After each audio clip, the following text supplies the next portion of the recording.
Mesdames et messieurs, bonjour. Je suis heureux de m'exprimer devant vous ce matin, entouré du président du groupe UMP à l'Assemblée nationale, Jean-François Copé, du président du groupe UMP au Sénat, Gérard Longuet, de Michel Barnier, qui préside la délégation française du groupe PPE au Parlement européen et qui est venu ce matin accompagné de la députée européenne Marielle Gallo. Je suis heureux de saluer, grâce à eux et à travers eux, l'engagement des groupes parlementaires dans le débat sur l'identité nationale que nous avons initié il y a quelques jours. Leur engagement est à l'évidence l'une des clés du succès et nous voulons que ce soit un débat ouvert à tous. Cette rencontre est pour moi l'occasion de préciser très rapidement quelques points. D'abord, ce débat est une étape. Depuis ma nomination à ce ministère, comme me le demande la feuille de route explicite que m'ont adressée le Président de la République et le Premier ministre, j'ai participé à quantité de rencontres, colloques, déjeuners-débats, dîners-débats, notamment avec les réseaux de la diversité, sur ces questions identité nationale, intégration, immigration. Ma préoccupation sur le sujet n'a donc pas, en tant que ministre, commencé avec le débat sur l'identité nationale. Ces 3 mois de débat sont l'occasion de discuter avec nos concitoyens et nous aurons un colloque, je ne sais pas s'il faut l'appeler de clôture, parce que ça n'est qu'une clôture provisoire, en tout cas un colloque de synthèse le 4 février. Mais le débat sur l'identité nationale, il est permanent dans l'histoire de France, permanent dans l'histoire de la République, et à l'évidence, il ne s'achèvera pas le 4 février. Je prendrai d'autres initiatives. Oh pardon, Nicolas, nous ne savions plus ce que tu faisais ou ne faisais pas. On va essayer de se serrer un peu. Il va venir là.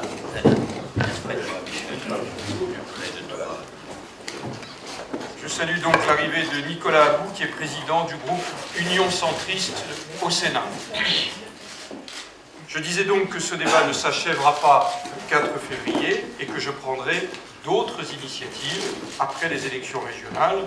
Je dis après les élections régionales puisque j'ai compris que pour certains, c'était une étape importante dans ce débat, ce qui, moi, m'avait au départ un petit peu échappé. La deuxième chose, c'est que ce débat s'adresse aux Français de 2009.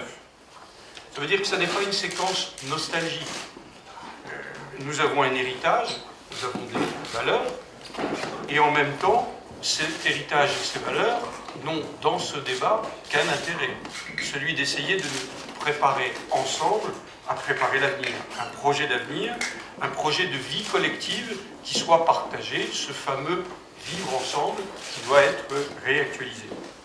La deuxième chose, c'est que nous avons bien conscience, et il faut assumer totalement, le fait que ce débat s'inscrit dans une France ouverte et métissée.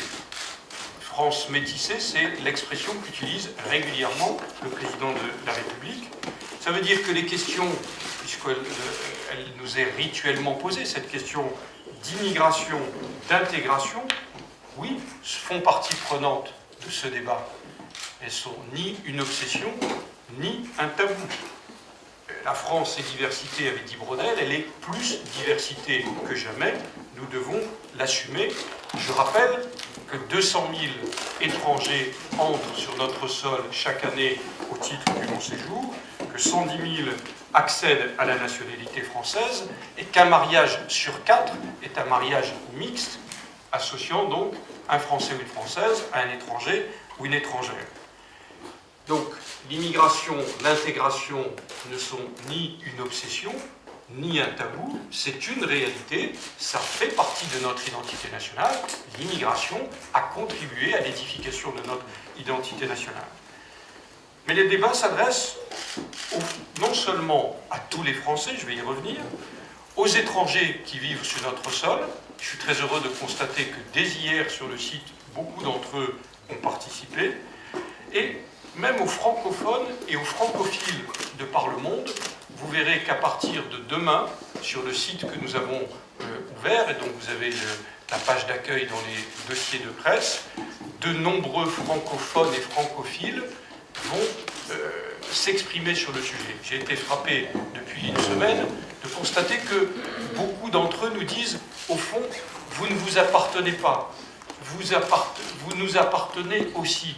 Nous sommes des héritiers des Lumières, des héritiers. Nous avons chanté nous aussi la Marseillaise, et votre débat sur ce qu'est être français nous intéresse aussi, et on aura l'occasion de le valoriser sur le site. Deux derniers mots.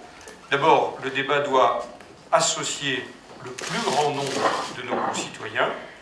Vu ce qu'a été le succès, l'engouement de la semaine dernière, je ne me fais pas beaucoup de soucis sur le sujet. Sur le site, nous avons eu dès hier des milliers de contributions. Il va falloir un petit peu de temps pour les mettre sur le site, j'espère dès cet après-midi, parce qu'on veut les modérer, vérifier qu'il n'y a rien qui porte préjudice. Non pas pour édulcorer, vous avez vu que sur le site, dans les réactions politiques que nous avons mises, nous avons volontairement mis des réactions extrêmement critiques, et même parfois très dures sur ce débat, en respectant tout le spectre politique et tout le spectre des réactions qu'il y a eu. Donc, sur le site, avec les élus, je vais laisser les parlementaires s'exprimer dans un instant, mais les parlementaires, bien sûr, les maires, beaucoup de maires ont téléphoné ou écrit ici pour demander les éléments du débat. Les préfets et les sous-préfets ont vocation à s'adresser à la fois aux forces vives, associations, syndicats, etc., mais à associer le plus possible le grand public, et à la fois élus, représentants de l'État, bénéficient depuis hier ou vont bénéficier à partir d'aujourd'hui pour les parlementaires d'un guide, d'un kit pour le débat que nous avons conçu avec les parlementaires pour pouvoir le diffuser très, très largement. Le débat, il doit être ouvert, tolérant, fraternel. À mon sens, aucun républicain, de droite ou de gauche, ne devrait y trouver à redire. Pas besoin d'arrière-pensée, de procès d'intention. Il est suffisamment beau, intéressant et riche en lui-même pour qu'on se contente de la question posée. Pour vous, qu'est-ce que c'est qu'être français aujourd'hui et dans l'avenir? Je disais il y a un instant à Gérard Longuet qui me posait la question, pour moi, le débat a une vertu en soi.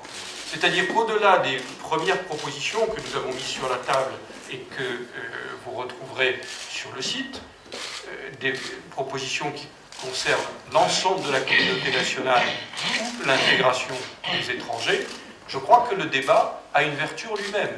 Qui sommes-nous? Où allons-nous? Quel est notre projet commun? Le fait qu'on en discute est en soi déjà une bonne chose. Et puis, il y a les propositions, elles seront amendées, améliorées, voire d'autres s'ajouteront. La question est comment raffermir ce lien national, ce qui fait que nous sommes membres d'une grande famille qu'est la communauté nationale. Je vous remercie pour votre attention. Je vais passer successivement la parole à Jean-François Copé, Gérard Longuet, Nicolas About et Michel Barnier.